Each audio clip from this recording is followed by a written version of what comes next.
Because you've got 5 senses to learn with and 100 billion brain cells.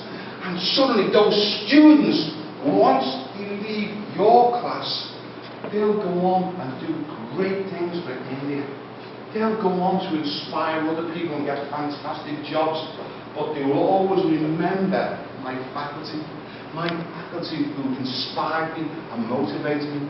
And that's what the 9 stages of accelerated learning is all about.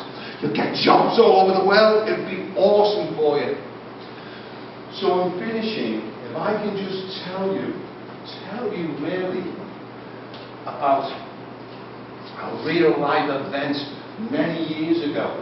And when you're teaching, when you're faculty, always tell stories with the right brain.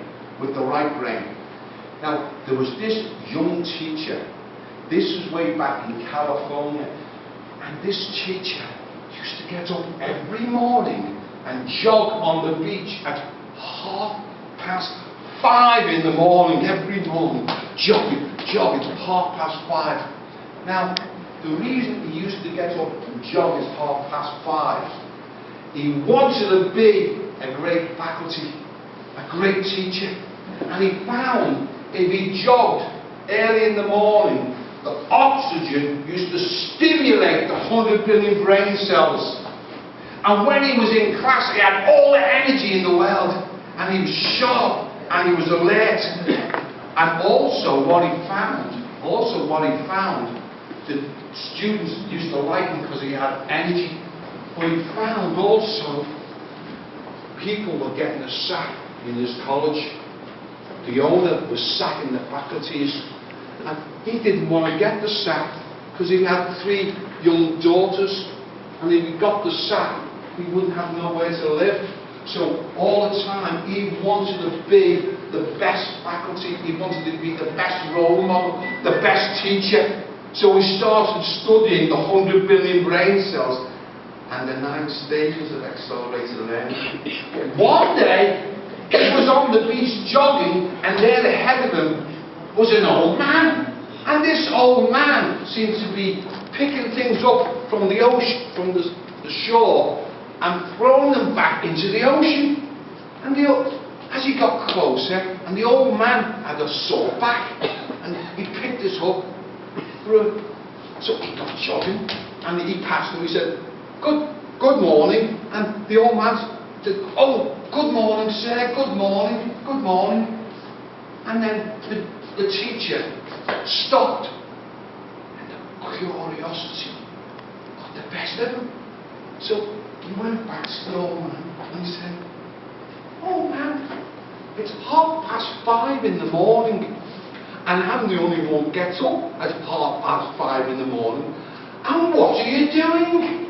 And the old man goes, "Oh, you see, young man, the night before, there's been a gigantic storm, and the storm has washed ashore all the starfish.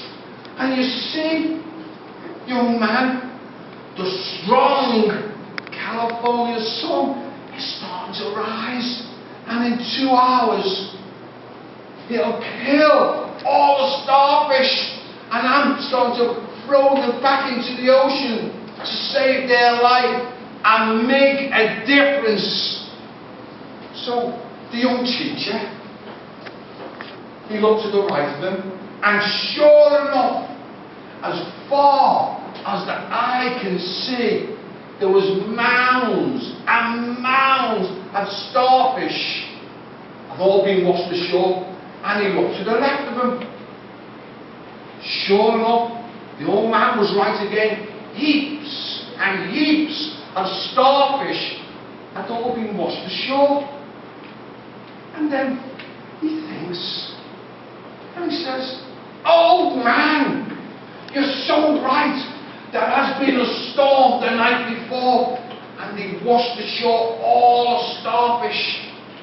And you're right again, old man. The strong California sun is starting to rise. And in 2 hours, old man, all the starfish will be dead. So, old man, you're by yourself. It'll take you years and years and years to throw all the starfish back in the ocean. You only got 2 hours. And he said, "Oh man, what possible difference can you make?" And with the old man, with anger in his heart, he looked up at the faculty and said, "Sir, what possible difference can I make?"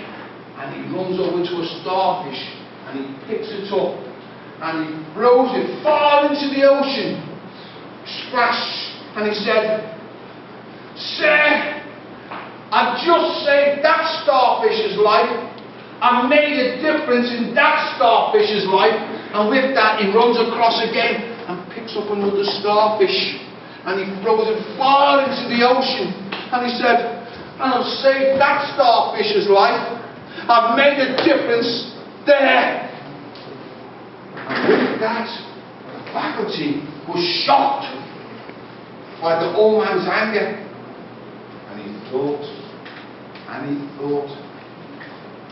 And then he said, "Oh man, you're so right again. Maybe you can't say